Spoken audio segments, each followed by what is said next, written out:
ഓം നമോ ഭഗവതേ വാസുദേവായ. ദശകം 8, ശ്ലോക 6.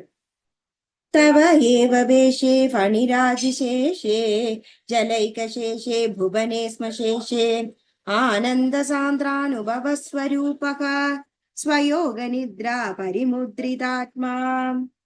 തവ ഭഗവാന്റെ ഏവ ഒരേ ഒരു വേഷേ രൂപാന്തരം ഫണിരാജി ഫണിരാജനായി ഇരിക്കുന്നത് ശേഷേ അനന്ത ഭഗവാൻ ജലൈക സമുദ്രം ശേഷേ മാറി നിന്നുകൊണ്ട് ഭുവനെ ലോകം സ്മ ലയിച്ച് ശേഷേ യോഗനിദ്രയിൽ ആനന്ദം ആനന്ദത്തെ പ്രദാനം ചെയ്യുന്നത് സാന്ദ്രാനുഭവ ധനമായി ആനന്ദമായി ഭവിക്കുന്നത് സ്വരൂപക സ്വരൂപമായിട്ട് സ്വയോഗനിദ്ര തന്റെ യോഗനിദ്രയാൽ പരിമുദ്രിതാത്മാ ലാൽജിതനായി ഭവിച്ചുകൊണ്ട്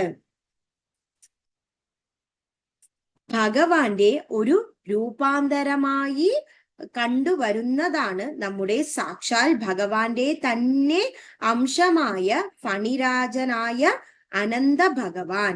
അങ്ങനെ ആ ഒരു സമുദ്രത്തിൽ ആ ഒരു ജലത്തിൽ അങ്ങനെ നിദ്ര കൊണ്ട് ലയിച്ച് കിടക്കുമ്പോൾ ആ ലോകം ഈ ഭൂമിയാകുന്ന പ്രപഞ്ചം ആ ബ്രഹ്മാവ് അല്പനേരം വിശ്രമിക്കുവാനായി നിദ്രയിലാണ്ടപ്പോൾ ആ സംരക്ഷിക്കുവാനായി പ്രപഞ്ചത്തെ മുഴുവനും സാക്ഷാൽ ഭഗവാന്റെ ഉദരമാകുന്ന ആ സമുദ്രത്തിൽ ലയിപ്പിച്ചു. അങ്ങനെ യോഗ നിദ്രയിൽ ആനന്ദത്തിന്റെ ആ ഒരു അനുഭവമായി ലയിച്ചു കിടന്നു ബ്രഹ്മാവ്.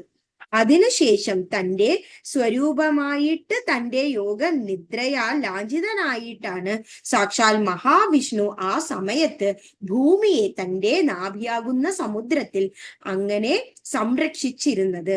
അതാണ് ഈ ശ്ലോകത്തിൽ പറയുന്നത്.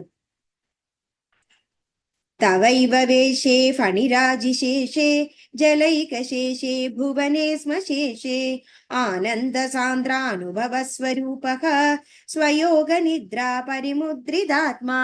ശ്രീഹരേ നമഃ ശ്രീഹരേ നമഃ. ഗോപികാ ജീവനസ്മരണം ഗോവിന്ദ ഗോവിന്ദ.